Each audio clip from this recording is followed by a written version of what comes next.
É só começar aqui a gravar? Por mim, não, nenhum problema. Ah, já comecei a gravar. Então, primeiro eu queria, assim, a nossa reitora, a professora Denise Carvalho e o Roberto Medronho mandaram lembranças, falaram que estão com saudades, né, que sempre conversa, sempre que possível conversa com a senhora. É verdade, estamos sempre em algum desafio juntos. Eu gosto muito da doutora Denise, gosto muito dela, ela é sempre muito querida, muito gentil comigo. E aí, esse grupo de trabalho, como eu falei, nós somos o que a gente chama de GT-CCMN. CCMN é um dos 6 centros da UFRJ, o Centro de Ciências Matemáticas e da Natureza, e nós estamos nos reunindo há quase mais de 15 semanas, 16 semanas, de fato, para discutir as ações em relação à Covid, o período pós-pandemia. E nós temos um agravante, doutora Margarete, que também nossos cursos, principalmente Química, Geociências, Físicas, nós temos aulas experimentais de laboratório e trabalho de campo, e que é um problema sério para a gente, é um desafio. Então, a ideia de trazer os profissionais de saúde, as pessoas que estão à frente em combate à Covid, é justamente para nos ajudar a tomar algumas decisões, é lógico, de acordo com todos os conselhos da UFRJ, os conselhos superiores, mas a gente, assim, hoje, se a senhora pudesse nos falar um pouquinho qual a sua posição, assim, até em relação à vacina, porque tem pessoas que são mais pessimistas, outros menos pessimistas, mais otimistas, e aí depois a gente poderia abrir, porque aqui nós temos representantes de todas as unidades do CCMN, né, que é Física, Química, Matemática, Geociências, Astronomia, Computação, e também nossos convidados de outras áreas, né, de Ciência e Tecnologia, Escola de Química, Complexo Hospitalar, da Politécnica. Então, se a senhora pudesse falar uns 10 minutos e a gente abriria depois para um debate, assim, ou algumas perguntas, porque eu sei que a senhora também tem um horário limitado, para a gente aproveitar bem esse tempo aqui. Eu estou bem, Cássia, de horário. Nossa, eu estou até assustada com tanta gente tão inteligente assim. Imagina. Que vai me fazer perguntas difíceis que eu não sei responder. Eu costumo sempre, cada vez que eu me manifesto, eu costumo começar dizendo o seguinte: olha, nós estamos tratando de um assunto, para vocês que são do raciocínio lógico, né, total, da área das exatas, né? Então, assim, essa é uma situação realmente insólita, porque nós temos tão mais perguntas do que respostas, Cássia. Essa é que é a verdade. Cada dia que surge que alguma coisa sai publicada, né? Assim, agora aqui, por exemplo, a gente está falando, né? E assim, aparece só o cenário do que está atrás, né? Mas se você olhar à minha volta, são pilhas de papers que saem, eu preciso imprimi-los porque eu preciso ler e eu não consigo ler tudo assim na tela, então eu não fico bem, eu preciso do papel para ler, anotar, fazer anotações do lado, enfim, questões, então não tem jeito, é uma gestalt de trabalhar, cada um tem a sua, né? Então assim, eu tenho uma pequena bagunça assim, mas muito bem organizada mentalmente em cada lobo do cérebro, né? Para poder dar conta disso tudo, né? Mas a verdade é que a Covid-19 ela traz nesses 9 meses que nós estamos completando agora, né? Temos uma gestação aí, né? E eu sempre me digo assim, o que que a gente está parindo nesse momento, né? Qual é o rebento que nós estamos parindo, né? Então, o que que saiu disso, né? Saíram 40 mil papers científicos publicados de toda a ordem, né? Uma coisa alucinante, né? Desde a área da virologia, desde a área dos estudos de tratamento, desde a área da terapia intensiva, desde a área da bancada de remédio, de moléculas, dos testes clínicos e até chegar nas vacinas, né? Então, eu diria que, assim, nós temos várias questões muito próprias da epidemia na nossa realidade aqui no Brasil que nos intrigam muito, né?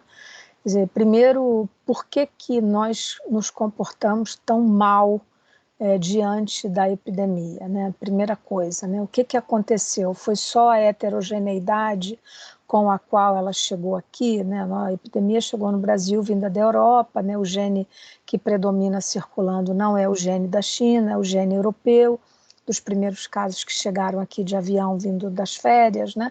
No carnaval. e ela era claro para nós que ela ia se disseminar de uma maneira muito abrupta e muito pesada no Brasil, né? Nós só não esperávamos naquele primeiro momento que fôssemos enfrentar tanto problema dessa dicotomia entre o discurso nosso, a comunidade acadêmica, e o discurso oficial governamental, que foi certamente um desserviço para o país, né? Eu não tenho a menor dúvida disso, né? Nós somos perguntados toda hora pela imprensa estrangeira, né? Como é que nós vemos isso, né? E muitos de nós já se manifestaram. Foi um desserviço, atrapalhou bastante o controle da epidemia, esse paradoxo. E as pessoas com o nível, eventualmente, várias parcelas grandes da população com nível de educação e de senso crítico, digamos, né, de massa crítica mesmo, né, usando esse termo, enfim, menor, não soube separar o joio do trigo e acabou que prosperou no Brasil, muito mais do que em outros locais, um discurso absolutamente obscurantista do ponto de vista científico e que, na verdade, não nos ajudou, atrapalhou, né? Então, essa é a primeira coisa que eu queria registrar, que é o meu ponto de vista, né?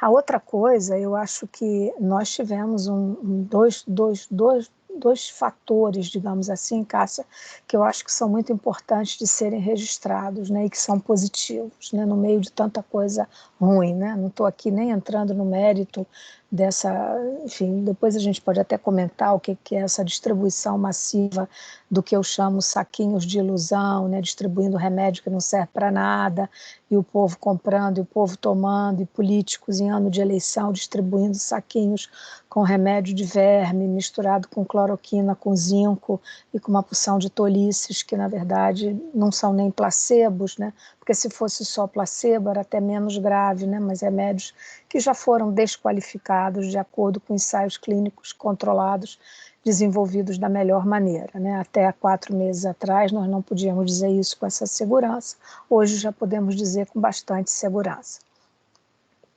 Então, assim, eu acho que isso foi um fator ruim. Os 2 fatores que eu considero positivos e que acho que são importantes que nós aqui consideremos com essa, digamos, esse grupo aqui tão qualificado, né, com o qual estou conversando, é que nunca nós chegamos tão perto da opinião pública, Cássia, nunca nós estivemos tão reconhecidos, né? Quando alguém hoje, né, uma coisa tão engraçada, né, eu me sinto em casa conversando com vocês, posso dizer isso, né? Mas assim, hoje em dia, né, como eu falo muito na imprensa, tenho falado bastante, as pessoas me reconhecem. E tem gente que me para, eu paro no supermercado, né? Afinal de contas, eu também faço compras de supermercado, né? Também tenho que fazer comida em casa, muitas vezes, né? Então, assim, no supermercado, as pessoas me param em algumas, assim, no melhor sentido, doutora, a gente pode fazer uma pergunta para a senhora? Eu até acho graça, eu falo, como é que vocês me reconhecem se eu estou de máscara, né? Ah, doutora, a gente reconhece, a senhora tem esse topete que a gente reconhece, eu acho a maior graça, as pessoas são tão simpáticas, sabe? Assim, o povo brasileiro realmente é uma coisa encantadora, no certo sentido, né? Apesar de todas as besteiras que fazem, né? Mas, enfim, então, e com isso eu quero dizer que nós nunca estivemos tão próximos da sociedade civil. Então, isso, aproximar a comunidade acadêmica, né? Tem pessoas que hoje sabem, doutora, nós sabemos que a senhora é da Fiocruz, nós sabemos que na UFRJ tem o pessoal fazendo respirador a baixo custo, nós sabemos que vocês estão trabalhando para vacina. Então, assim, isso é bom quando nós percebemos que as pessoas têm essa percepção. Então, essa proximidade, essa identificação, que eu diria mais humana do que técnica, eu considero muito positiva. E outra coisa que eu considero muito positiva, Cássia, nós nunca tivemos, né, o Brasil tem uma elite extremamente concentracionista, né, com essa concentração de renda absolutamente iníqua que nós sabemos, né, que nos constrange, que nos deixa envergonhados sempre que nós temos que falar disso com alguém fora daqui, sem dúvida, né?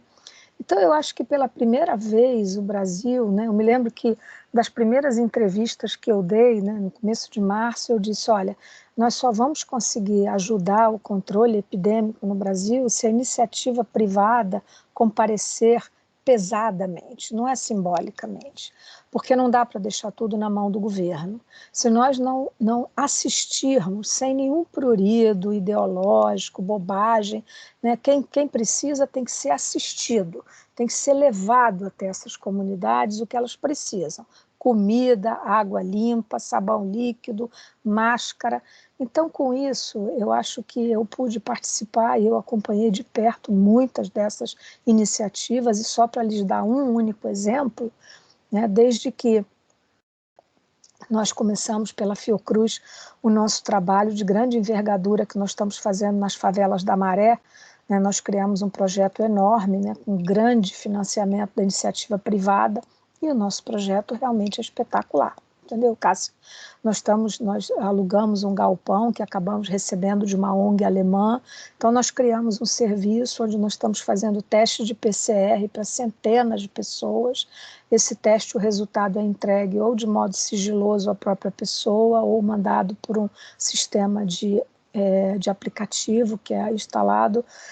Nós fazemos controle de contato, cada caso identificado gera no mínimo 4 contatos para serem examinados, todas as famílias estão cadastradas, nós temos aproximadamente 1.200 famílias que recebem cestas básicas, e se vocês vissem o que são cestas básicas de excelente qualidade, assim, a gente até brincou, falei, puxa, bem que eu queria receber uma cesta básica dessa, porque assim, são muito boas, são muito grandes, são 2 cestas, uma de produtos de higiene. A L'Oréal mudou uma parte da sua produção para fazer álcool em gel naqueles frascos grandes de shampoo. A Ambev, com quem a gente conversou também, a Ambev não só está contribuindo em parte para a modernização do parque da Fiocruz, para a produção da vacina, né, no que a gente está compromissado a entregar a vacina de Oxford, mas a Ambev também contribuiu com essa coisa do projeto nosso da Maré e da favela de Manguinhos, são, na verdade, a mesma coisa, em 2 locais, um de cada lado, né? A Ambev está distribuindo, as latinhas viraram todas latinhas de água potável, né? Água mineral, água para beber, né? Enfim, estou dando só um exemplo para vocês, para dizer que isso não é uma distribuição só de cestas básicas, nós estamos fazendo um processo usando a comunidade no bom sentido, quer dizer, quem está conduzindo esse processo não somos nós alienígenas, né? Nós damos os médicos, os testes todos de PCR, as condições de laboratório, os EPIs, as cestas, o computador para registrar as famílias, as pessoas que controlam, mas quem vai nas casas, busca as pessoas, leva resultado, identifica doentes, ajuda a internar, são as pessoas da comunidade, né? Então, são as pessoas moradoras de lá. Então, isso, quer dizer, é um reconhecimento, né, de lideranças comunitárias numa região de altíssima violência, né? Eu fui 2 vezes lá e, assim, quando a gente chega, né, a gente passa no meio de muito fuzil, muita metralhadora, né, e é assim que a gente vai de uma ponta a outra, né, com aquela, é uma coisa, realmente é inacreditável, assim, né, porque não dá nem para fotografar, porque por razões óbvias, né. Mas, enfim, então eu estou dando um exemplo de que isso mostra, e há outras iniciativas de grande envergadura também, em São Paulo, o projeto do Paraisópolis é um projeto também muito grande. Então, eu acho que esses 2 componentes foram muito importantes, né? E a UFRJ mostrou uma pujança enorme, né? Quer dizer, hoje os trabalhos de virologia coordenados pelo professor Amilcar Tanuri e o grupo da UFRJ estão na ponta, né, da geração de conhecimento sobre o comportamento do patógeno, né, do SARS-CoV-2, etc. Então, hoje, qual é a situação que eu acho, Cássia, para a gente discutir, né, que nós temos hoje no Brasil, né? Nós temos uma epidemia ainda fora de controle. Eu não considero que a epidemia no Brasil seja uma epidemia controlada, né? Por quê? Porque nós não tivemos essa forma, né? Essa forma assim, né? De montanha, né? Que a epidemia alcança o pico e cai rapidamente, como foi na Europa, né? Por isso que eu não hesito em dizer que na Europa eles estão vivendo segunda onda, sim. Né? Por que segunda onda? Por uma razão matemática, né? Quer dizer, nós consideramos segunda onda quando se alcança quase que o controle completo, né? Um zeramento de casos e depois tem um incremento acima de 50%. Então, aí é segunda onda mesmo. Quer dizer, é segunda onda o que está acontecendo na Espanha, o que provavelmente acontecerá na Itália, está acontecendo na França, na Inglaterra. No Brasil não é segunda onda ainda, porque na verdade nós nunca controlamos a primeira. Então, nós estamos vivendo alguns recrudescimentos, né, da primeira onda, como se fosse uma tsunami, né? Você tem uma onda grande e depois vem várias outras ondas depois, né? Então, é mais ou menos isso que nós estamos vivendo no Brasil, sobretudo em duas situações, né? Algumas áreas urbanas, e nesse sentido o Rio de Janeiro nos preocupa enormemente, né? Os trabalhos coordenados e feitos pela COP, por exemplo, aí na UFRJ, né? São os trabalhos que nos dão as informações do comportamento da epidemia no Rio de Janeiro mais preciosos, né? Assim, são realmente, geram informações de grande qualidade para nós. Acho que, como todas as viroses respiratórias que antecederam a essa, Cássia, nenhuma foi tão pandêmica, né? Se nós pensávamos na SARS ou na MERS, quer dizer, nas duas coronaviroses que antecederam, né, elas foram restritas e elas se extinguiram no tempo. Hoje tem um ou outro caso que aparece da MERS no Oriente Médio e da SARS pelo mundo, mas é muito raro, né? Muito raro. Quer dizer, as epidemias de viroses respiratórias, elas tendem realmente a desaparecer, né? Assim foi ao longo da história. Essa não será assim, quer dizer, esse vírus não vai embora, né? A meu juízo, ele ficará num caráter de endemicidade entre nós, e é por isso que as vacinas são tão estratégicas, né? Então, qual é o momento que nós estamos hoje, né? E aí tem um lado bom também, né? O Brasil está tendo, eu diria, um bom protagonismo nisso, né? Quer dizer, o fato de que nós tenhamos sido ouvidos e que o próprio governo de São Paulo tenha estimulado o Instituto Butantan a fazer o acordo de transferência de tecnologia com a Sinovac, a empresa chinesa, e aqui o governo tenha nos ouvido e visto que a Fiocruz teria condições, né? O Brasil é o único país que na América Latina tem condição, tem parque para produzir vacina, nenhum outro tem.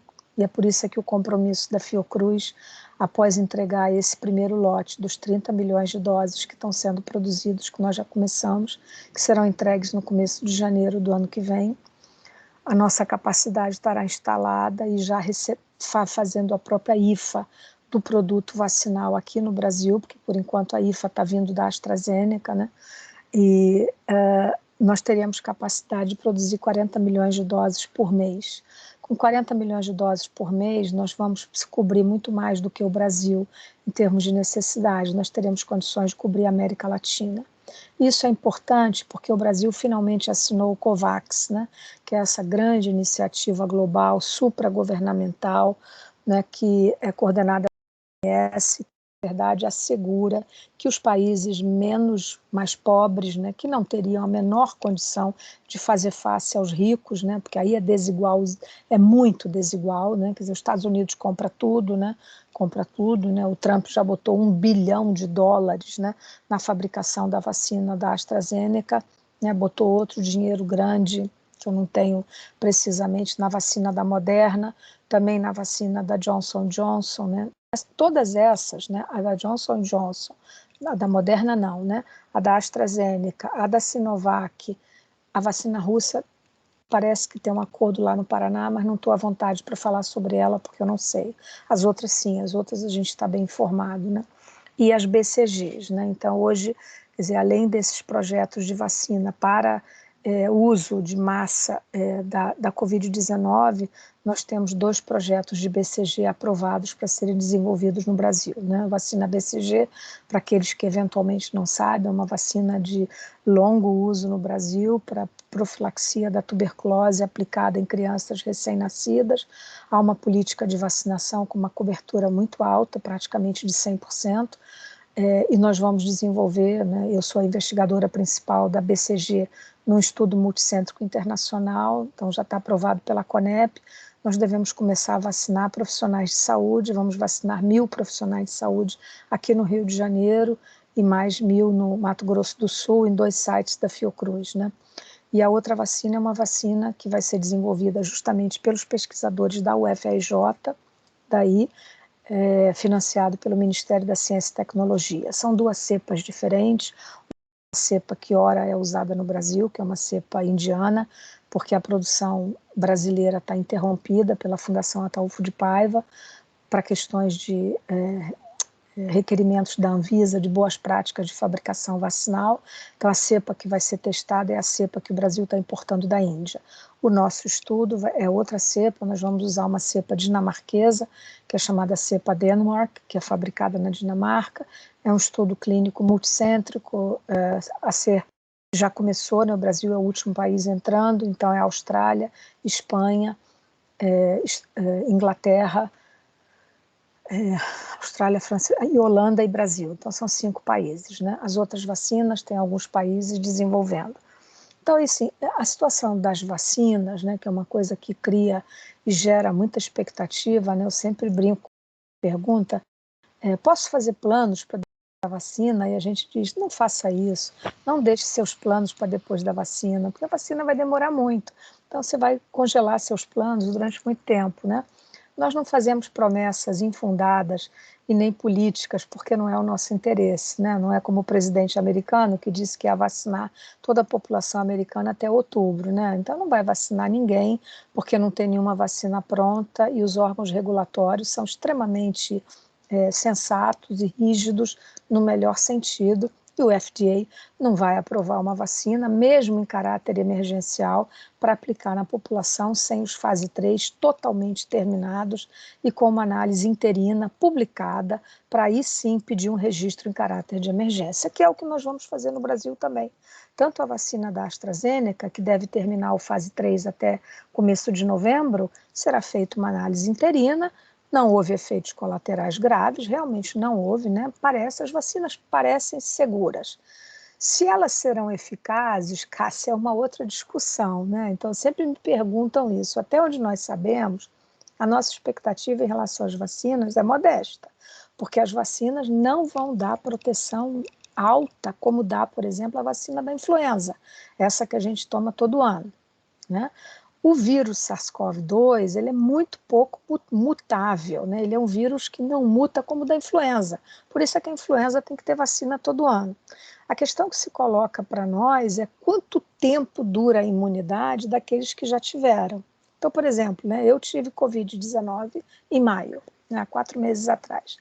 Eu tinha uma sorologia com IgG, fiquei feliz da vida, né, altíssimo, logo depois que fiquei doente. Eu repeti agora, uma semana atrás, ele já baixou a beça. Então, quer dizer, nós sabemos que a imunidade humoral conferida pela vacina, ela é efêmera, ela não dura muito. A imunidade nobre para nós é a nossa imunidade celular, aquela de linfócito mesmo, né? Então, assim, o que as vacinas vão nos dar, né? Elas vão passar pelo crivo do chamado cutoff mínimo exigido pelos órgãos regulatórios para uma vacina que é 50% de proteção. Todas elas vão dar 50%, um pouquinho mais. Mas elas não vão dar muito mais. Não é a expectativa de ninguém que elas vão dar mais de 60% de proteção. Então, por que elas vão ser úteis e boas, né? Porque isso vai se somar a uma determinada taxa de imunidade comunitária, que é aquela que, pelo fato de uma epidemia tão grande, ter contaminado tanta gente, etc. Tá? Então, a imunidade comunitária alcançada, que nós esperamos, a nossa expectativa é que seja aí de uns 20%. Quer dizer, se você somar os 60% da vacina mais uns 20% da imunidade comunitária, né? Como dizem os jovens, vamos combinar que não está ruim, né? Não está tão mal, né? Nós teremos aí uma taxa de proteção bastante razoável, né?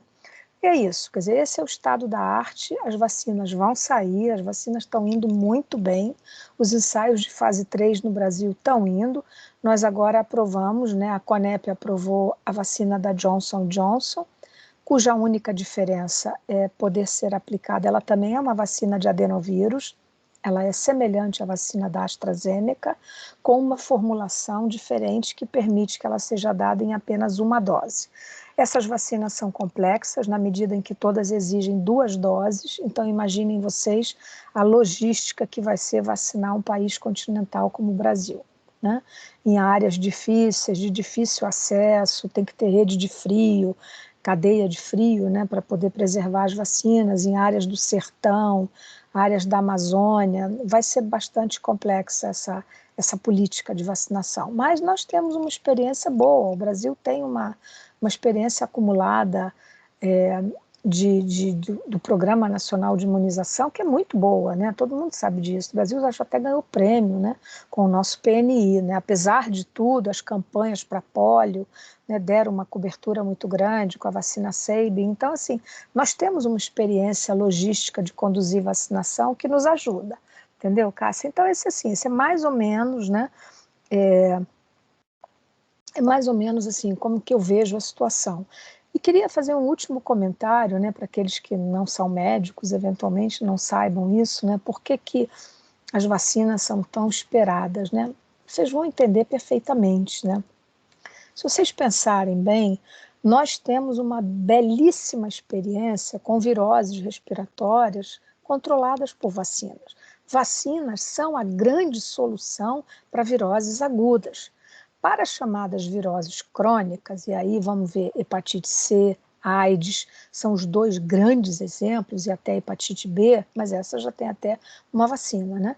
A nossa experiência é de fracasso com vacina. Até hoje não tem vacina para hepatite C, até hoje não tem vacina para AIDS. Tem 40 anos que a gente está buscando. Desde que a AIDS apareceu que se pesquisa vacina. Então nós temos um paradoxo, temos uma experiência excepcionalmente boa de vacina para as viroses agudas e de fracassos de tratamento. E temos uma experiência muito boa de tratamento para as viroses crônicas. Está aí o exemplo da AIDS, da hepatite C, que vai ser erradicada no mundo, né? Hepatite C é uma doença que vai acabar com os tratamentos hoje estabelecidos, né?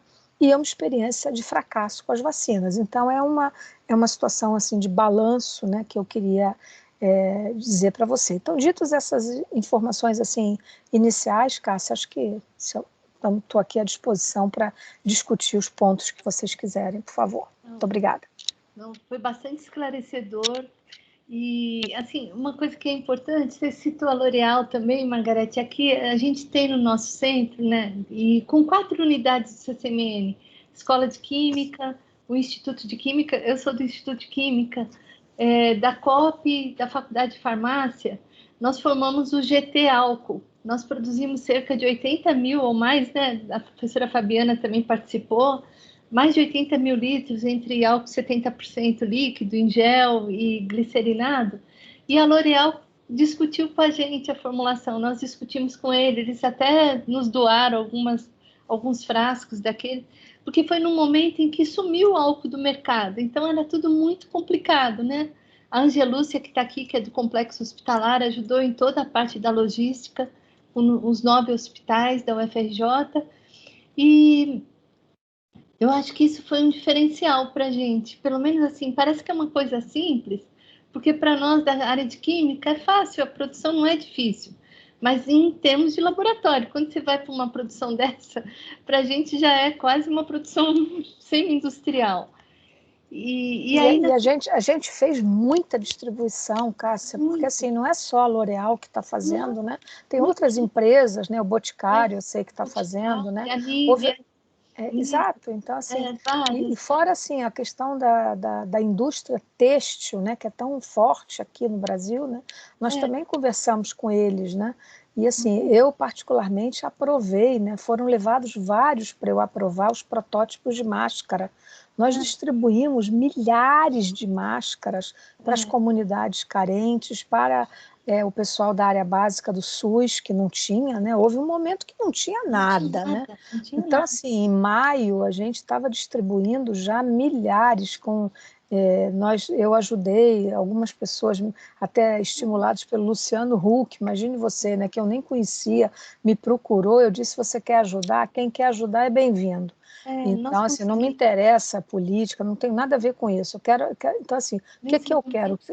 Me perguntou o que que eu queria. Eu quero que você abasteça as comunidades de São Gonçalo, Alcântara, que é uma área longe da gente, inclusive, mas a gente sabia que a situação era precária.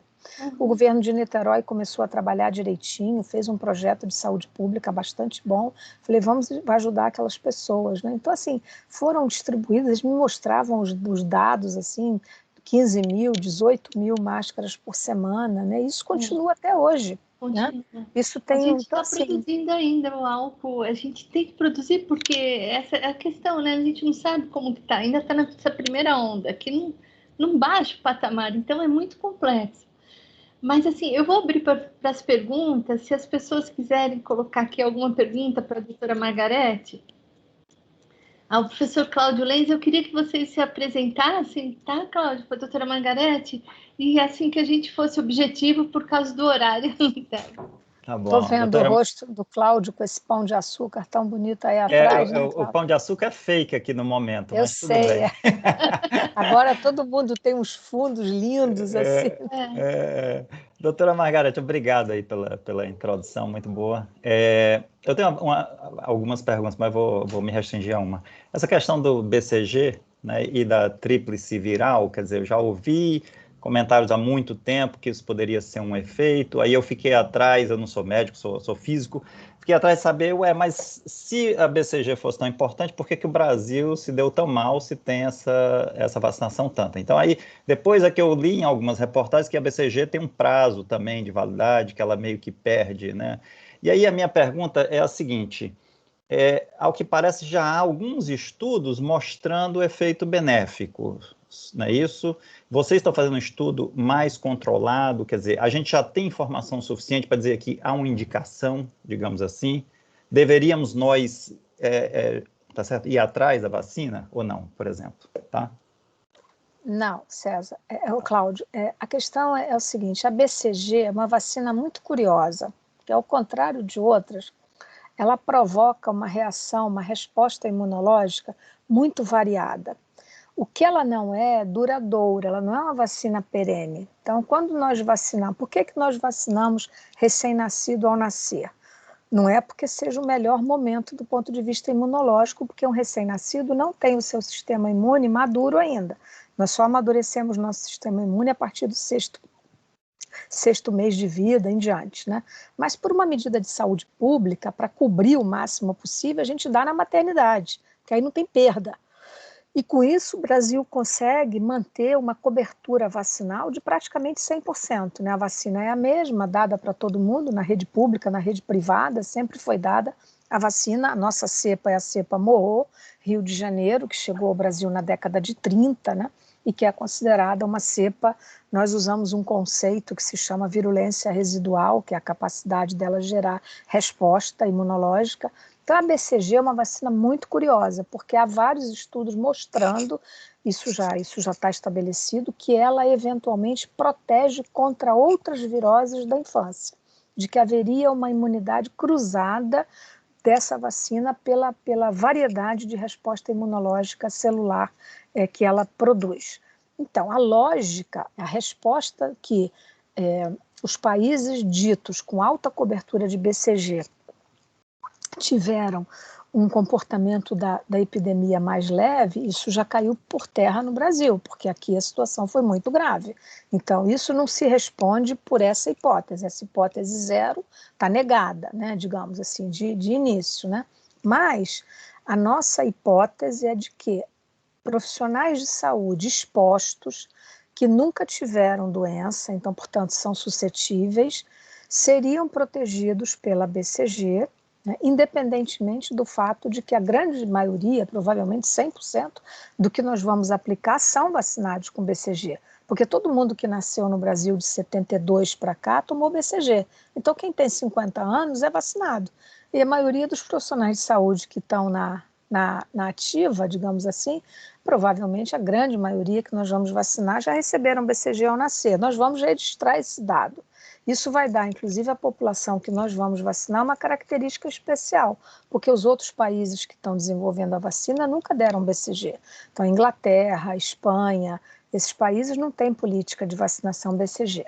Então, assim, a BCG é uma vacina muito curiosa, né? A tríplice viral, existem conjecturas, eu não tenho tanta informação sobre ela, mas o fato é que existe uma conjectura, Cláudio, mais complexa, que diz que essa quantidade de vacinas, quer para viroses, quer para doenças bacterianas, que as crianças recebem na primeira infância, até os 5 anos de idade, elas devem criar uma imunidade cruzada que protegeria contra os coronavírus. Isso é plausível, né? Falando em plausibilidade biológica, né? porque é verdade, quer dizer, uma criança eutrófica, ela está vacinada, bem nutrida, enfim, é possível que haja, sim, uma proteção cruzada dessas vacinas, mas isso só o tempo dirá, né? Mas a história do BCG, ela é muito curiosa, né? Nós vamos ver, nós vamos vacinar profissionais da saúde, naive, né? Pessoas que tiveram expostas, que são testadas PCR negativo, que não tiveram doença, esse é o critério de inclusão, acima de 18 anos até 65 anos de idade. Então, nós vamos vacinar, provavelmente vamos vacinar quase que 100% de gente que tomou BCG ao nascer, né? Eu acho.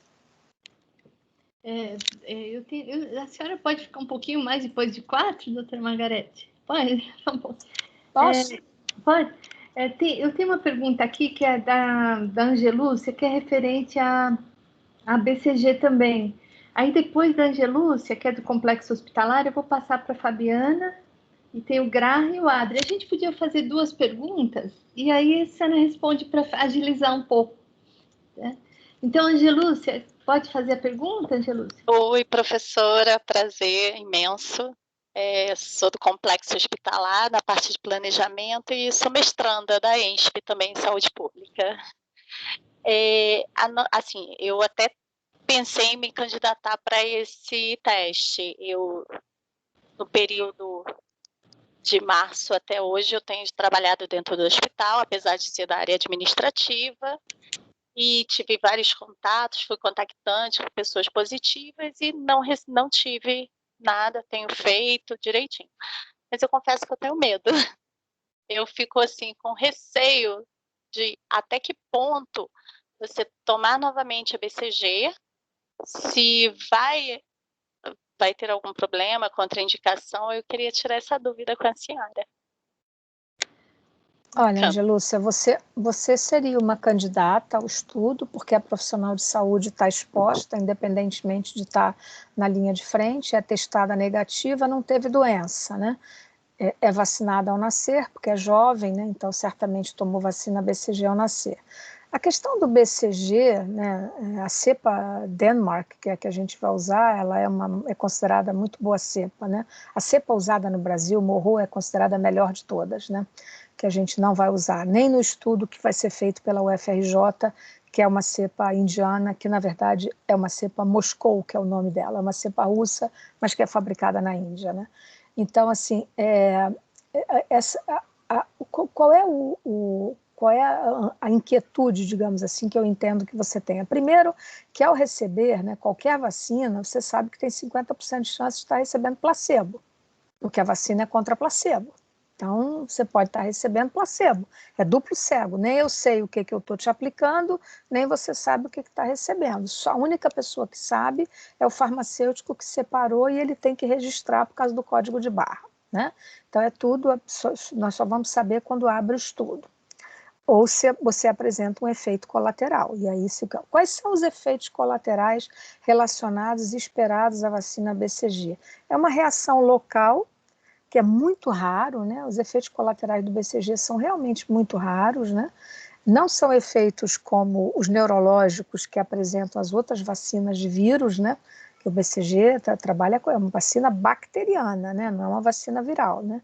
Então, o bacilo BCG é uma bactéria, é um bacilo, né? Então, portanto, são os efeitos colaterais de uma reação local que às vezes fica exacerbada, pode causar uma ferida, né? O que a gente chama uma perebinha local, né? Às vezes dá uma adenite satélite, que nós chamamos, né? Que é um gânglio, um linfonodo debaixo do braço ou no pescoço, né? Isso pode ocorrer, né? Isso, na verdade, não é um efeito grave, isso desaparece espontaneamente, a gente nem trata. Então, assim, você não precisa ter medo, você é uma boa candidata e, se você quiser, o estudo é voluntário, seja bem-vinda, venha que a gente te vacina. Vou participar, me convenceu. Tá bom. Vou passar agora a professora Fabiana, depois da Fabiana, o professor Graham. Fabiana. Boa tarde, Margarete, Cássia, obrigada pelo convite. A doutora Margarete, a Cássia falou, sou professora da Escola de Química, em outro centro de tecnologia, é a Faculdade de Engenharia Química, Química Industrial, Engenharia de Alimentos e Engenharia de Bioprocessos da UFRJ. A gente tem muitos alunos do curso de Engenharia de Bioprocessos aí na Fiocruz fazendo estágio, enfim. Gostaria de parabenizar aí pela sua fala, a gente sempre está te vendo na TV e sempre com muita propriedade no que você fala, né? A gente sabe que a vacina tem todo o processo, né, que tem que ser feito mesmo para as vacinas chegar realmente no mercado. E eu queria saber, então, de você sobre a medicação, né? A gente tem visto hoje, principalmente depois desse caso do Trump, aí, aquele antiviral que eles estão desenvolvendo, quer dizer, na verdade, que foi desenvolvido para o Ebola, que é o Remdesivir, não sei o nome técnico dele, mas eu queria saber a sua opinião sobre se existe, né, algum tratamento. A gente entendo perfeitamente o ser contrário a esses que estão sendo indicados aí nas bancas de jornal, mas se tem algum tratamento que está sendo reconhecido pela comunidade médica e que a gente pode pensar em curto prazo, pelo menos, médio prazo, digamos assim. A pergunta é muito boa, Fabiana. Eu vou tentar ser bem breve na resposta, né, objetiva. Quer dizer, a questão do Remdesivir, né, o Remdesivir é um antiviral novo, né? Outros antivirais foram testados previamente, antivirais com os quais nós temos larga experiência, porque eles são usados para HIV/AIDS no Brasil há muito tempo, como Lopinavir e Ritonavir, né? Eles foram testados juntos desde a China. Então, a China publicou os primeiros trabalhos. Nós estamos usando num dos braços do chamado estudo Solidariedade, que é chancelado pela OMS, que está em desenvolvimento aqui na Fiocruz e em outros 12 locais no Brasil, né? Um dos braços é com Lopinavir e Ritonavir, mas a nossa expectativa é modesta em relação a eles. E o Remdesivir é um antiviral que, num estudo grande nos Estados Unidos, cujo autor principal, inclusive, curiosamente, é um brasileiro, né, um gaúcho que mora em Nebraska há muito tempo, Dr. Kalil, que é amigo da gente. Enfim, o estudo é muito bonito. Qual foi o resultado que ele alcançou? O resultado dele não foi de curar ninguém de Covid-19, ele alcançou um resultado de diminuir o tempo de internação em terapia intensiva, o que já é uma coisa extraordinariamente boa, Fabiana. Por quê? Porque, em termos de sofrimento humano, você tirar uma pessoa do tubo e ela ficar menos 5 dias em CTI é extraordinariamente bom. E segundo, pelo custo, porque o custo de CTI é altíssimo em qualquer lugar do mundo. Então, sem dúvida nenhuma, foi muito interessante. Mas o Remdesivir não é um remédio no qual nós estejamos botando todas as nossas fichas, de jeito nenhum. Remdesivir provavelmente vai até chegar ao Brasil, mas ele não é um antiviral que veio para fazer uma revolução. A gente sabe que não. Não é essa a nossa expectativa. Ele provavelmente até chegará ao Brasil, ele será usado, ele tem indicação apenas em casos graves. Foi assim que o FDA, em situação de excepcionalidade, o aprovou. Então, o presidente Trump, ao usá-lo, o fez de maneira... porque era o presidente Trump, né, o homem mais poderoso do mundo, então o fez em caráter de excepcionalidade da excepcionalidade, né, da mesma maneira como ele usou esse coquetel de anticorpos monoclonais, que tampouco está aprovado para uso pelo FDA. Então, assim, o tratamento dele foi um tratamento de excepcionalidade. A questão que se coloca é, está certo, está errado, foi necessário? Provavelmente nem era necessário, né? Ele não teve um caso grave de Covid-19, né? Ele teve um caso moderado, teve uma determinada saturação, mas ele teria melhorado provavelmente só com os sintomáticos, não teve pneumonia extensa, né? Não está mantendo um quadro grave. Então, assim, foi um tratamento realmente excepcional. Em relação aos tratamentos assim, de paciente grave, o que eu diria, Fabiana, é que duas coisas são importantes, né? Primeiro, na nossa intensa curva de aprendizado, nós voltamos a utilizar técnicas de tratamento, de manejo, melhor dizendo, né, de paciente grave, que nós sempre fizemos e que, de certa maneira, tínhamos aberto mão no início da epidemia, porque os chineses diziam, não pode usar corticoide. Isso é estranho a nós, porque nós sempre usamos corticoide em paciente com síndrome de angústia respiratória do adulto, com síndrome de doença respiratória grave, Então, assim, isso é um conhecimento muito estabelecido em quem trata doente pulmonar grave, né? Mas ficou claro desde o início que não se tratava de uma doença respiratória apenas. A Covid-19 não é uma pneumonia. A Covid-19 é uma doença sistêmica, que se caracteriza por um compromisso enorme, exacerbado de todo o aparelho vascular humano. Então, ela mata, né? E nós, muitos pacientes, por trombose. Ela é uma doença altamente trombogênica, ela diminui, ela aumenta a viscosidade, ela aumenta a agregação plaquetária, então ela causa microtrombos. Então nós perdemos muitos doentes de um quadro que os jornais até noticiaram, da chamada hipóxia silenciosa, né? O doente chegava no hospital falando, e você botava o oxímetro, ele ventilava abaixo de 90. Como que podia aquele sujeito ali falando? E rapidamente, em 1 hora, ele estava entubado e eventualmente morria 24 horas depois. Ele morria de trombose. Ele morria dos fenômenos tromboembólicos provocados pela doença. Então, rapidamente, nós aprendemos que tinha que anticoagular os doentes. Então, uso de corticoide e uso de anticoagulante são duas questões absolutamente estratégicas que nós utilizamos hoje, inclusive em pacientes não tão graves. A outra coisa importante é que nós entubamos e colocamos em ventilação mecânica, Fabiana, muito menos gente do que nós fizemos no início. Nós hoje estamos muito mais à vontade para ventilar o paciente com oxigênio de alto fluxo, através de máscaras faciais, sem necessidade de colocar o doente, portanto, diminuindo muito a morbidade do tratamento, né? E, portanto, em última análise, diminuindo a mortalidade, né? Porque só o fato do sujeito estar em ventilação mecânica, às vezes prolongadamente, né? A média de tempo em que esses doentes ficam entubados é muito superior, né? E os fisioterapeutas, a Alexandrina sabe muito bem isso, né, Alexandrina? Os fisioterapeutas têm um papel determinante na equipe multidisciplinar que trabalha com esses pacientes em CTI, porque para poder fazer uma extubação mais precoce, reabilitar. E hoje a nossa grande preocupação, Fabiana, são as sequelas, né? Quer dizer, em última análise, nós hoje sabemos que não só a Covid-19 é uma doença sistêmica, e segundo, ela é uma doença que deixa sequela. Ela deixa sequela das mais diversas naturezas, seja respiratória, por fibrose pulmonar, seja vascular, por fenômenos tromboembólicos que ocorrem mesmo depois da cura, da suposta cura da doença. Por isso é que a gente mantém o paciente anticoagulado por um tempo mais longo.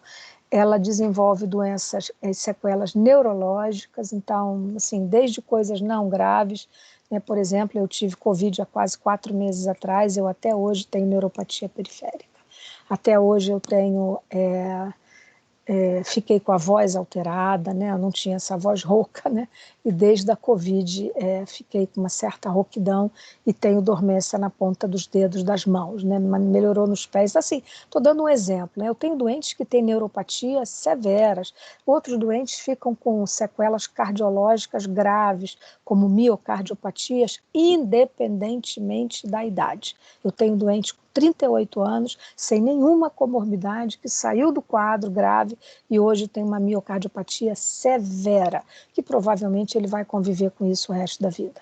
Então, assim, hoje a nossa grande preocupação são as sequelas da Covid. Desculpa se eu dei uma resposta longa, Fabiana, mas achei que tinha que esclarecer sobre esse ponto.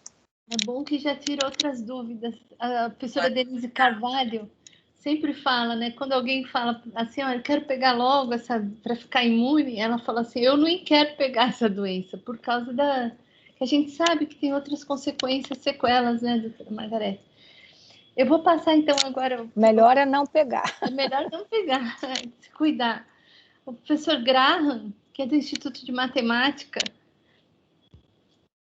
Boa tarde, doutora Margarete. Primeiro, eu gostaria... Então, eu sou professor Graham do Departamento de Matemática. Então, eu gostaria de agradecer essa apresentação, que realmente foi muito informativa. Na verdade, eu tenho a impressão que na última resposta você respondeu parcialmente a minha pergunta. E, na verdade, você levantou uma outra pergunta. Que é pessoal, de fato. Eu tive o Covid lá no início, lá no mês de março, e desde então eu estou com uma espécie de, como se fosse um tipo de eczema nos pontos dos dedos. Então, isso é um tipo de sintoma do... Mas a minha pergunta estava relacionada, porque eu acho muito interessante o que você falou no final da dicotomia entre doenças virais crônicas e doenças virais agudas. Pois eu sou completamente leigo da teoria de vírus, mas eu vi no BBC, tem cada vez mais artigos sobre o fato dos médicos estão observando casos de Covid que duram muito mais do que previsto. E esse vírus de Covid, a primeira coisa que a gente aprendeu é que é uma coisa completamente nova, inédita, que afeta o corpo de maneiras completamente inimagináveis. Então, sabemos que o Covid tem essa fase aguda, que pode chegar a ser muito ruim em certos casos, mas será que pode também ter uma fase crônica? Será que se esconde em partes do corpo? Como é a situação? Como é o estado da arte da teoria com respeito a isso? Não sei se é uma questão besta, honestamente. Mas it's a very good question. Thank you. Very good question. And But it's so too my difficult to fingers? respond. Okay. It's too difficult to respond. Okay. Nos seus dedos, sim, sem dúvida nenhuma. Se você não é portador, você é jovem ainda, estou vendo. Enfim, e com essa paisagem bonita aí atrás, então fica mais bonito ainda, né? Exato. Eu sei que é tudo fake, mas enfim, mas esse é o fake bom, né? Esse é o fake do bem, né? Adoça a vida, né? It's a sweeter. Enfim, então, assim, acho que, assim, nós não podemos dizer, Graham, que a doença seja uma doença que tende a se cronificar, né? Eu não posso usar esse termo, né? Mas nós temos as chamadas sequelas, né? São fenômenos que ficam e eles independem da severidade do caso. É claro que há uma relação direta entre pacientes que ficaram muito tempo entubados em ventilação mecânica, têm uma tendência, agora estatisticamente demonstrada, de desenvolverem fibrose pulmonar, porque a doença se caracteriza por uma fase, como é uma doença bifásica, né? Ela se caracteriza por um momento inicial virêmico, onde você tem uma carga viral enorme, depois ela vai diminuindo, ao final da primeira semana você já não tem vírus nenhum no corpo, né? O que você tem é um fenômeno inflamatório provocado, é o rastro inflamatório deixado por ele. Então, esse é o momento mais grave da doença, né? Às vezes a pessoa vai bem e no 8º, 9º dia de doença ela entra em insuficiência respiratória. Nós vimos vários casos assim. Isso é muito assustador. Por isso a gente só diz que na COVID-19 a gente só fica tranquilo quando o paciente ou nós mesmos já estamos no 12º, 13º dia de evolução, porque aí a gente diz, já atravessamos o Rubicão, né? Já estamos chegando na outra margem. Então, assim, o que você está apresentando nos seus dedos seguramente é uma sequela da doença, se você não é diabético, se você não é portador de nenhuma outra condição clínica que o deixasse, digamos, predisposto a isso. Então, provavelmente é uma sequela da doença que deve desaparecer. Enfim, aí depois, se você quiser, a gente conversa qual é a vitamina que você deve tomar para isso, que ajuda, né? Mas, enfim, acho que sim, mas não creio que nós possamos ainda, Graham, chamar de uma cronificação. Eu acho que nós vamos ter sequelas, né? Eu tenho, inclusive, colegas médicos que ficaram bons, negativos. Quando eu digo ficar bom, é negativar o PCR, deixar de ter sintoma, poder retomar a vida e que apresentam, por exemplo, tem colega médico que fez meningite, meningoencefalite 15 dias depois de ter ficado bom e que está até hoje com dor de cabeça, isso tem 3 meses, com alteração na ressonância e tal. Isso é ou não é da Covid? Claro que é, não há dúvida. Então é uma doença que pode, sem dúvida nenhuma, em alguns casos, evoluir com uma espécie de cronificação que, na verdade, é uma sequela de longa duração. Quanto tempo vai durar? Isso nós não sabemos responder, porque nós precisamos desse recuo histórico, né, retrospectivo, para podermos analisar melhor. Entendeu? Thanks for the question. Thank you very much for the answer. Obrigada, Gra. Professor Adrian é do Observatório do Valongo, onde a gente tem astronomia. Obrigado, Cássia. Está me ouvindo bem? Estamos, sim. Só respondo ao Adrian se ele me deixar visitar o Valongo. Ah, com certeza, já está convidada, viu? Doutora, então, a minha pergunta era mais para o futuro, assim, a gente sabe que está reabrindo agora algumas secretarias estaduais, né, de educação, estão reabrindo, ouvindo a possibilidade de voltar às aulas, né, principalmente as redes municipais, São Paulo acho que voltou essa semana. Queria saber como que a senhora avalia isso, se já tem algum estudo teórico prevendo o que pode acontecer, em que medida as crianças têm a capacidade de espalhar o vírus, né, a gente sabe que é difícil criança manter isolamento social, né, numa escola. Então, queria saber como que a senhora avalia essa questão. Obrigado, viu? Obrigada, Adrian. Já que você falou que eu vou visitar o Valongo, eu vou caprichar na sua resposta.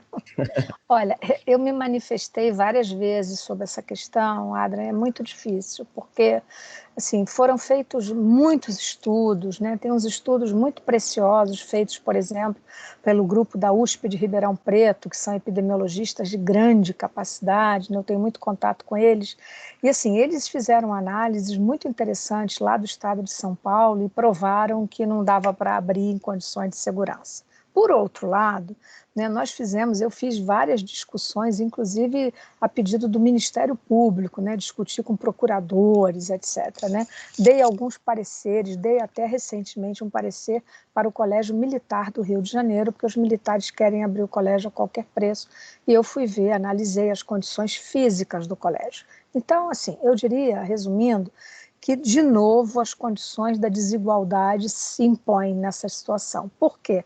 Porque algumas escolas privadas, Adrian, elas têm condição de reorganizar o seu funcionamento muito bem.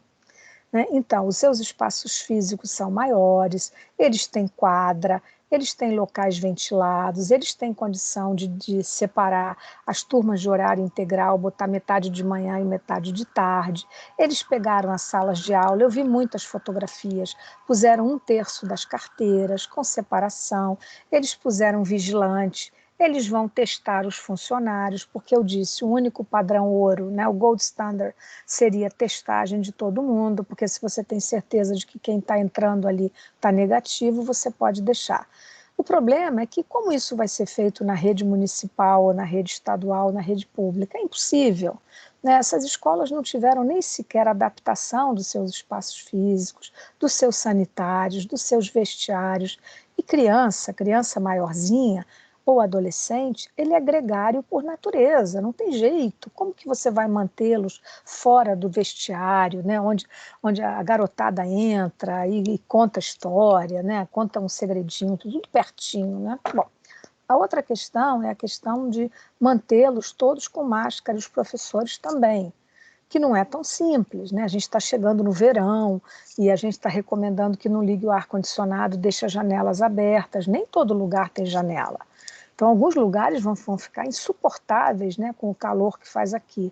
Então, assim, todos esses pontos, né, como é que eu responderia a sua questão? Essa resposta é escola a escola, é uma a uma. Ela não pode ser generalizada, não pode. O que pode ser generalizado, Adra, e eu já me manifestei sobre isso, eu também fiz reunião a pedido deles com o grupo de atores e atrizes do cinema, do teatro, eu fui contra e continuo sendo, porque é totalmente artificial isso de que você vai abrir cinema e que vai deixar a pessoa entrar com aquele pacotão de pipoca e dizer assim, você pode tirar a sua máscara e comer a sua pipoca depois que você estiver sentado. Gente, eu fico até constrangida de ouvir isso, porque isso é totalmente... Por quê? Porque você sabe que todo mundo que come pipoca, eu também adoro pipoca, enfim, você sempre dá uma engasgadinha, você dá uma tossida, ou eventualmente no cinema com ar-condicionado ligado, tem sempre alguém que vai dar um espirro. Já está demonstrado matematicamente, para vocês que são matemáticos, que cada espirro a pessoa joga no ar aproximadamente 200 milhões de partículas virais.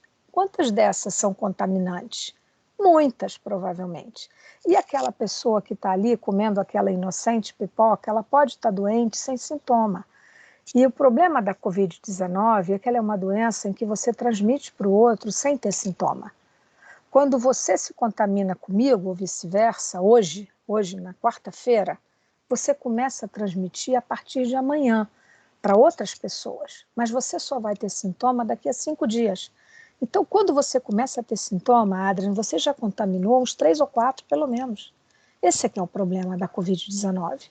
Então, é por isso que é tão complexo esse controle, entendeu? Então, em última análise, eu diria que escolas, cinema e teatro eu sou totalmente contra, escolas é caso a caso. Arcar com o custo de testagem, e não é desse teste de furar a pontinha do dedo com teste sorológico, isso não serve para nada, nada. Até porque grande parte desses testes que foram comprados no Brasil são testes de baixíssima sensibilidade, porcaria, não servem para nada.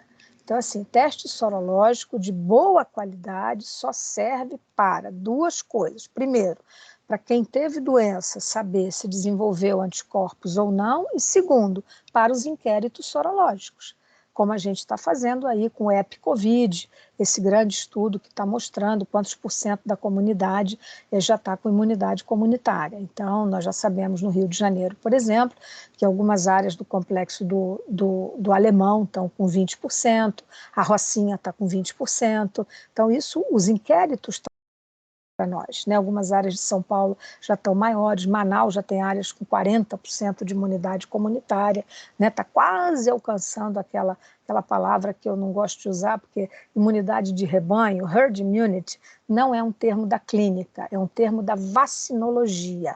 Então, nós não usamos esse termo, nós falamos imunidade comunitária, né? Mas Manaus pode ser até que consiga alcançar, né? Não parece, né? Porque lá está recrudescendo a doença, está quase uma segunda onda, né? Então, assim, para você ver que tudo é muito relativo, entendeu? Enfim, é isso. Muito obrigado.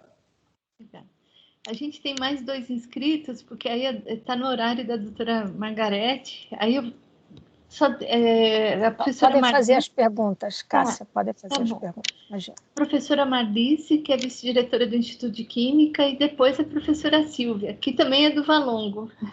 Professora Marlice. Boa tarde a todos. Professora e doutora Margarete, é um grande prazer estar falando com a senhora. Eu digo falando porque a gente está acostumado a assisti-la, né? Infelizmente, não encontrei com a senhora no supermercado. Adoraria ter encontrado.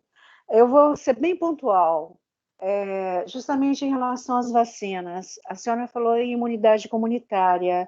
Nessa imunidade comunitária, tem jeito, por exemplo, né, de saber na hora do exame se ela é humoral ou se ela é celular, se existe realmente o passaporte tão sonhado, né?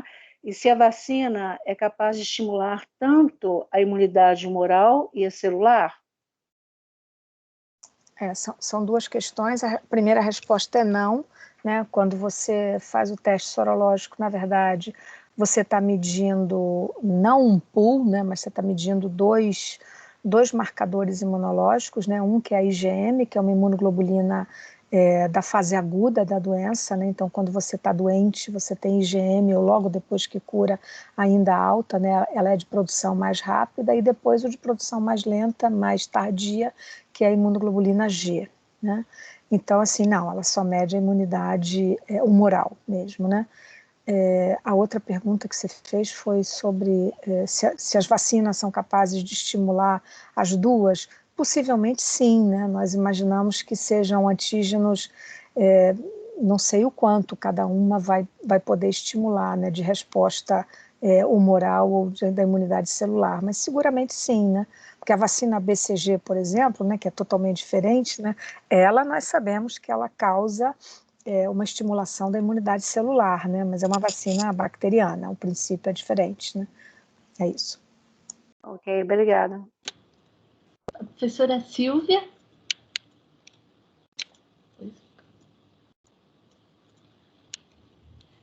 Professora Silvia, do Valongo. Oi, boa tarde. Estou tentando abrir minha câmera, não estou conseguindo. Bom, vai ser câmera mesmo. Boa tarde, doutora Margarete. A minha pergunta é com relação às vacinas também. Eu li em algum lugar que para a gente ter eficiência na vacinação, a vacina tem que ter uma eficiência de 70% e 75% das pessoas têm que ter sido vacinadas, né? Não sei se eu estou sendo clara, né? Só que a senhora falou que, e eu também já li em algum lugar, que vai ser aceito 50% de eficiência para vacinação, e provavelmente, num primeiro momento, a gente não vai vacinar nem 50% das pessoas. Então, minha pergunta é a seguinte, resumindo, tão cedo a gente não vai ter cobertura de vacina, né? Tipo, a gente pode esperar mais um ano e meio de vida em confinamento, para o meu desespero?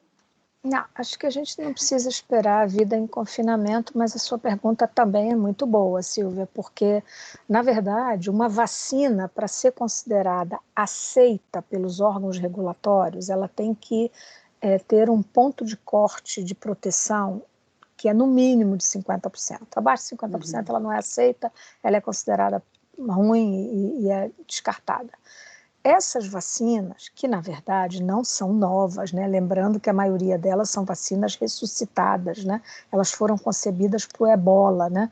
E não foram usadas porque o ebola acabou e não precisou e também não funcionaram muito bem, né? Elas não funcionaram muito bem, mas elas estão sendo, de certa maneira, entre aspas, né? Ressuscitadas, né? E elas são vacinas cuja expectativa de proteção de todas elas, se nós alcançarmos mais, será uma surpresa boa, mas nós esperamos que elas vão alcançar uma proteção aí mais ou menos de 60%. Essa é a nossa expectativa. E que nós possamos vacinar um grupo grande de população. Então, digamos que você já tem um número X de pessoas que já tiveram doença, então, portanto, estariam imunizadas, né, que tiveram doença e que têm anticorpos, né? Então, é a chamada imunidade comunitária. Então, digamos que no Brasil a gente alcançasse nas áreas urbanas, por exemplo, no Rio de Janeiro, 20%. Né? Se você tem 20% da imunidade comunitária somada a 60% da vacina, você tem aí uma carga de proteção para interceptar a cadeia de transmissão bastante razoável, bastante razoável. Né? Nenhuma vacina tem 100% de proteção. Né? A única que tem 97% é a vacina de herpes zoster, que é dada para idosos, essa tem, né? Mas é uma vacina de vírus atenuado, inclusive, né, que pode causar herpes zoster ainda por cima, né? Todas as vacinas de vírus atenuado podem causar doença, né? Como a polio, como a febre Sabin da polio, a febre amarela, etc. Né? Então, assim, eu acho que eu não seria tão pessimista, sabe, Silvia? Porque, assim, na medida em que há outros fatores que nós não sabemos, nós não conhecemos, né? Você vai adquirindo imunidade até por força de uma coisa chamada imunidade cruzada. Né? Você tem uma imunidade cruzada. Né? O que explica, por exemplo, hoje uma coisa que tem sido estudada pelos geneticistas na Covid-19, os casais discordantes, né? Quando um fica doente, o outro não fica. Né? Como é que pode? Casal vivendo junto, dormindo na mesma cama, é impressionante. Né? Eu sei porque eu passei por isso. Meu marido não teve nada. Nunca deu um espirro e testou negativo um dia depois de mim. Nada, não teve nada. Né? Depois fiz um exame sorológico, estava modesto, assim, bastante próximo de zero, mas, enfim, estava positivinho, mas muito pouco. E existem muitos casos assim. Né? Então, muito provavelmente, algumas pessoas são portadoras de uma imunidade cruzada. Então, eu diria que nós não vamos viver em confinamento. Né? A gente vai relaxando, nós vamos poder voltar aos nossos locais. Quer dizer, eu nunca deixei de estar, né, nos nossos locais de trabalho, presencialmente. Vocês vão poder voltar aos seus laboratórios, desde que vocês preservem condições de equipamento de proteção individual. Então, por exemplo, mesmo os laboratórios da química, da matemática, as pessoas vão trabalhar com paramentos. Eu acho que, no fundo, é isso. E vão poder tocar os seus experimentos. Eu acho que nós não podemos paralisar a nossa vida, né, por mais tempo, né? E vamos vacinando o máximo possível, né? Lembrando que as vacinas, as que nós vamos utilizar, são 2 doses, né, Silvia? Você vai se vacinar hoje e vai voltar daqui a 3 semanas para tomar a segunda dose, tá? Sim. É isso. Muito obrigada. Então não seja tão pessimista, Silvia. Eu não digo que você tenha que ir ao cinema, mas você pode passear, pode ir ao jardim botânico, pode ir num restaurante que seja aberto, ventilado, né? Então, assim, isso já dá para começar a fazer. Tá certo, obrigada. E a última pergunta do Cláudio, a gente encerra. Obrigado. Eu vou arriscar mais uma pergunta.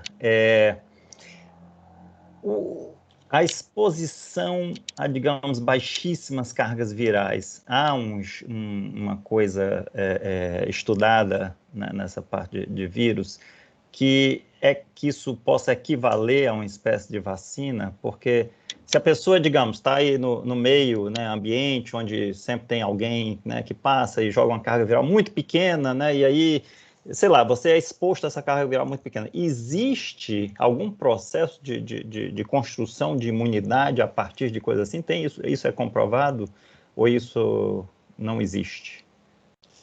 Olha, Cláudio, provavelmente existe sim, né? Não tem ainda, eu não conheço particularmente assim ninguém que tenha feito esse estudo ainda, mas certamente haverá, prospectivamente daqui para frente haverá, porque isso faz todo sentido. O que nos faz ganhar a imunidade? É a exposição ao patógeno, né? Mesmo sem ter doença, né? É isso. Então, por que não? Por que quem teve mais doença foram os profissionais de saúde que estavam dentro dos ambientes de terapia intensiva? Porque a carga viral ali era altíssima, altíssima, né? Quer dizer, eu estou atendendo paciente com Covid, por exemplo, desde o início, né? E eu nunca entrei dentro dos CTIs, né? Eu peguei fora. Porque se eu entrasse no CTI, eu teria que ficar num hotel, como todos os colegas ficaram, enfermeiros, fisioterapeutas, ninguém voltava para casa, para não levar vírus para casa, né? Então, assim, a carga viral é muito alta nesses ambientes. No entanto, quando você está num ambiente de comunidade, numa escola, numa universidade, vai ter sempre alguém ali que pode estar doente, né? Então, se você está num ambiente ventilado, aberto, digamos assim, esse risco é menor, né? E eu responderia a sua pergunta, Cláudia, até com desafio para vocês que são matemáticos, que pensam sobre isso, né? Eu acho, assim, particularmente, né, a Covid não vai se explicitar metodológica, epidemiologicamente, pelos esses modelos determinísticos, entendeu? Eu acho que o que vai explicar a Covid são mais os modelos estocásticos, sabe? Aqueles que vão olhar para trás, que não vão olhar para frente. Quando eu diagnostico um caso, eu tenho que saber o que aconteceu com essa pessoa nos últimos 7 dias, quem que ela teve contato, qual é o caso índice. E o exemplo que eu vou te dar é um só, eu teria vários, mas vou dar só um. Foi esse casamento agora, recentemente ocorrido no Missouri, que você deve ter lido, um casamento pequeno de 65 pessoas. Havia 65 presentes, todo mundo numa festa, se beijando, etc. Alguém estava doente. Houve 137 pessoas geneticamente estudadas que vieram do casamento. 90% delas não estiveram no casamento. Não estiveram. Então, foi tudo mapeado. Então, esse é o exemplo de que não adianta você detectar um caso e ficar buscando, assim, o filho, a mulher. Não. Quem foi que você teve contato nos últimos 5 dias ou 7? E aí você vai estudar aquelas pessoas. Aí você vai ter um algoritmo que vai... Então, por isso que eu estou dizendo, eu estou ousando dizer isso na frente de vocês que trabalham com modelagem e tudo, mas é assim que eu vejo, é assim que eu interpreto, entendeu?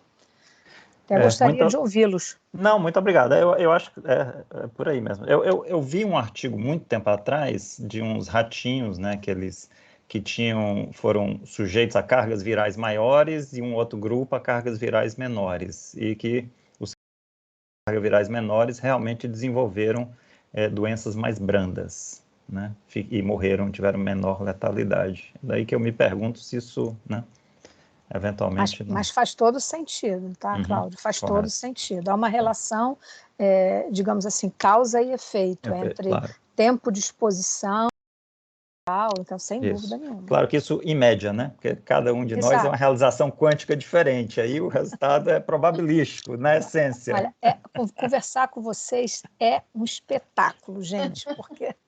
Ai, que bom. Obrigada. Muito obrigado. Eu não sei se o Cabral quer fazer um comentário, Cabral, que ele falou dos modelos estocásticos. É porque o Cabral é matemático, ele é o nosso vice-decano. Meu Deus do céu, será que eu cometi uma gafe? Eu não sei se vai chegar a minha voz aí, que eu estou com um problema aqui de... Estamos ouvindo, Cabral. Não, é que eu gostei muito, eu achei essa palestra assim, espetacular. Para mim foi muito boa, porque eu consegui ver um montão de coisas que eu não havia visto antes, mas era apenas para dizer que eu concordo com a doutora Margarete, que realmente, neste caso específico, me parece que os modelos estocásticos são mais fiéis. Eu acho que eles podem realmente trazer uma resposta bem mais acoplada a esse vírus do que quaisquer outros. Era só isso que eu queria dizer. Obrigado, doutora. Foi muito boa. Nossa, professor Cabral, eu ganhei o meu dia, porque eu não disse nenhuma bobagem na frente do senhor, eu ia morrer de vergonha. Venha mais vezes ao nosso centro, será sempre muito bem-vinda. Obrigado. Obrigada. Preciso aprender mais com vocês. Imagina. Eu acho que a gente teria tantas coisas aqui, porque foi tão boa a sua participação. Eu vou ser sincera, parece que a gente já se conhece há muito tempo, né? A Covid fez isso, sabe, Cássia? Aproximou as pessoas, né? Eu acho que a Covid humanizou, ela nos humanizou frente à opinião pública, sem dúvida nenhuma, né? Então, a moça do supermercado, ela me quer bem, né? Não tem dúvida. Ela não está me usando, né? Ela me quer bem, ela sabe que eu estou sendo útil, né? E eu acho que ela aproximou nós todos, profissionais que temos essa preocupação, que queremos responder, seja pelos modelos matemáticos, seja pela busca de um tratamento, seja pela busca das vacinas, né? Enfim, é isso. Eu acho que, por isso que a gente parece que se conhece há muito tempo. E olha que a única que eu conheço aqui há muito tempo é a Alexandrina. Eu não vou nem dizer há quanto tempo, porque é uma denúncia, né, Alexandrina? Não, a Alexandrina trabalha com a gente no CCMN e na última semana o professor Tanuri teve uma participação aqui e ela sugeriu o seu nome, me passou o seu contato. Eu tenho que agradecer muito. A Alexandrina é um anjo no nosso centro também. Ela tem ajudado muito a gente. Tem até muitos alunos que estão com problemas, às vezes parece que são respiratórios, mas é ansiedade. E a Alexandrina conhece tudo isso, então ela tem ajudado muito. Está cheio de agradecimento aqui para a senhora. Eu não sei se a Alexandrina quer falar alguma coisinha, Alexandrina. Não, quero só reforçar o que todos disseram. Margarete é realmente esse doce de pessoa, independente de estar na mídia ou não, sempre foi profissional, não tem nem como gabaritar, porque eu sou fã há muitos anos, né, Margarete? E agradeço a participação que nós da área de saúde, né, temos mais clareza da situação, e assim como o pessoal das exatas, né, que são as feras em matemática, física, química, biologia, biologia não, minto, física, química, matemática, enfim. Mas eles é que têm que responder às nossas angústias, Alexandrina. A nossa tarefa é dar para eles pergunta para eles responderem. O professor Cabral já vai sair daqui pensando um modelinho para a gente estudar. Mas, professor Cabral, o senhor me chama, tá? Se o senhor tiver um modelo para testar, o senhor, por favor, tá? O senhor me chama, o senhor, o Cláudio. Né? Não, o Graham, o Graham também veio fazendo um modelo aqui para apresentar para a gente, o Graham, né? Graham, da matemática Cabral. Graham, don't forget to involve me, ok? Ok. Quem sabe disso são o Ricardo e Bernardo. Eles fizeram coisas excelentes. Vou dizer para eles, vou passar o recado. Tá bom. Ok, gente, muito obrigada. Foi uma honra para mim, um prazer. E se eu puder ajudar, contem comigo, tá bom? Agradeço mais uma vez. A gente teve uma reunião segunda-feira com o Ministério de Ciência e Tecnologia, até por causa desses testes da BCG, que eles vieram ao FRJ, nós fizemos uma reunião, mas é impressionante que aqui a gente hoje, eu aprendi muito, porque eu só ouvia falar de cortes, né? E eu concordo com a senhora da questão das escolas, nós demos aula para 20 mil alunos só no nosso centro. A UFRJ tem 65 mil estudantes. Então, quando a gente fala de aulas presenciais, ou mesmo, eu acho que você falou, é caso a caso. A gente tem Exato. que analisar cada um, né? Porque senão Cada fica muito situação. difícil. Se você achar que no seu centro você tem como redirecionar o seu espaço, né? Aí vocês são num lugar aberto, né? Que tem, enfim, apesar do calor, mas tem boa ventilação, eu acho que dá para considerar, sabe, Cássia? O prejuízo de estar fora dos nossos locais de trabalho, né? Falando de maneira genérica, é muito ruim, faz muito mal a todo mundo, né? Então acho que a volta aos pouquinhos, né? E nós vamos criando o que o Cláudio conjecturou, alguém conjecturou da imunidade, que nós vamos ganhar com uma carga viral menorzinha, né, Cláudio? Vamos nos acostumando e vamos torcer pelos nossos linfócitos, os nossos helper, né? Vamos deixar os nossos killer lá quietinhos e lutar pelos nossos helper, não é isso? Tá bom? E mais uma vez agradeço por compartilhar com a gente a sua sabedoria, o seu entusiasmo e a competência também, doutora Margarete. Muito obrigada, viu, gente? Obrigada. Qualquer coisa, viu, Angelúcia? Qualquer coisa, estou esperando você lá, hein? Ó, a vacina que vai ser feita com a UFRJ é outra vacina, tá? Eu vou fazer uma, da UFRJ é outra. Eu só preciso do link, eu vou tentar achá-la novamente. A gente ainda não divulgou, Angelúcia, porque como a gente, para poder fazer a divulgação dos voluntários, para poder captar os voluntários, eu só posso liberar, já está prontinha a arte, tudo, mas eu só preciso que a Conep, que deve ser até amanhã, me libere, senão eu não posso, entendeu? Estou só esperando. Eu já vi esse link, é porque como eu faço parte não, você viu da UFRJ. Porque não, da UFRJ... do INE. O que não, vai o INE ser... é outra vacina. O INE é outra vacina, não é BCG. A do INE é a vacina da Pfizer. É a vacina da Pfizer. É outra então fase vou 3. Esperar, então é outra vacina. Tem muitas vacinas saindo aí. A do INE já está aprovada e é por isso que eles já divulgaram. É outra vacina. No meio dessa confusão toda, a senhora estava... Eu vou esperar, então, a da BCG, que eu acho que é mais tranquila. Tá sem som, doutora Margarete. A semana que vem a gente vai divulgar, tá bom? Muito obrigada. Obrigada, Cássia, pelo Obrigada. convite, tá bom? Obrigada a todos vocês. Eu agradeço ao Felipe e a Elaine pelo carinho que eles me trataram, então, e a senhora também, doutora Margarete. Muito obrigada. Tchau. Tchau. Tchau. Boa sorte. Tchau, muito obrigada. Tchau, gente. Eu achei que foi muito bom, pessoal. Gente, ela é maravilhosa. Foi ótimo, né? Eu acho muito interessante, sim. Aconteceu muita coisa, né? E depois eu posso até mandar para ela algumas coisas, se alguém me enviar. A Alexandrina me passou o link também. E... manda para a gente a gravação. Mas a gente não compartilha. Eu vou até parar a gravação agora. Uma dúvida, a gente vai lá e ouve de novo. Porque tem muita coisa boa que ela falou, né? Que eu nunca tinha ouvido. Do MCTI eu só ouvi falar de corte. E depois estavam distribuindo camisetas. Ai, meu Deus. Pois é, brinco. Eu fico chateada, sabe? Assistiu do MCTI? Assisti pelo computador. Oi, Belita. Oi, tudo bem? Eu queria comentar sobre o MCTI, porque eu assisti, levei um susto, eu não sabia que eles iam aí, e assisti pelo computador, pelo YouTube. Eles repetem coisas que ele ouve falar dos representantes da comunidade. Vou parar a gravação aqui. Te corta depois, corta isso.